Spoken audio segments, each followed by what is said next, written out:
But it's been about a year now with Mayor Gary Leitzel at the helm of the city of Dayton.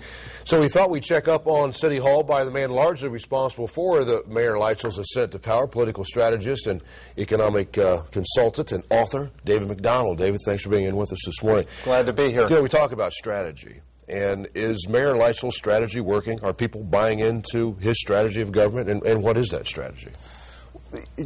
Gary's been on the job for almost a year.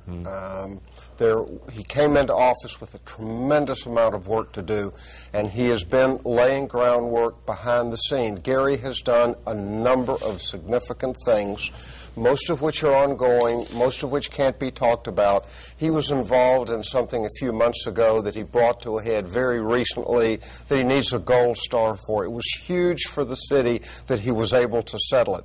But we can't talk about it. We may never be able to talk about it, and that's very frustrating, but it's the nature of doing serious and important things with the city. You can't talk about it because you jeopardize the project, or what? Because jeopardizing the project, there are lawyers involved in this one, and so it can't be talked about, but it was huge for the city, and Gary is the one who, this has been ongoing 2 or 3 years, Gary is the one who jumped in about 4 months ago to start the process of fixing it. Well, listen, we had a published report here recently that cleared that Mayor Gary Leitzel's economic development team had disbanded. Is that true? It is not even close to true.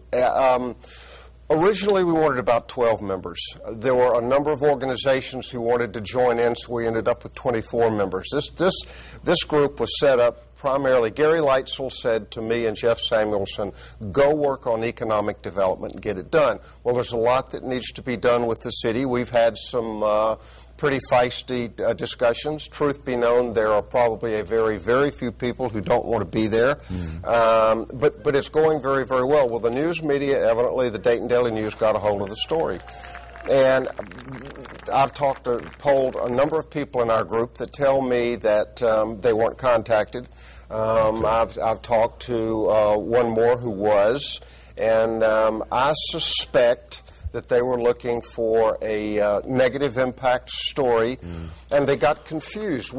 After a year, we did change the format of the group. We went from 6 meetings a year, an hour, to 3 meetings a year that were each an hour and a half, and Gary Leitzel will be at all of them going forward. We have a splinter group of 6 people to specifically focus on economic development, and I think the story was so far off that the Dayton Daily News, they got confused. I understand. They thought that big group really had gone away, and it was only 6, and that's wrong. Well, thank you for clearing it up. We're going to be talking more with David about, in the next half hour, about other things. And also, next hour, Mayor Leitzel will be joining us live in studio with his thoughts on what 2011 holds for the city of Dayton. Check with you in just a bit, David. Okay.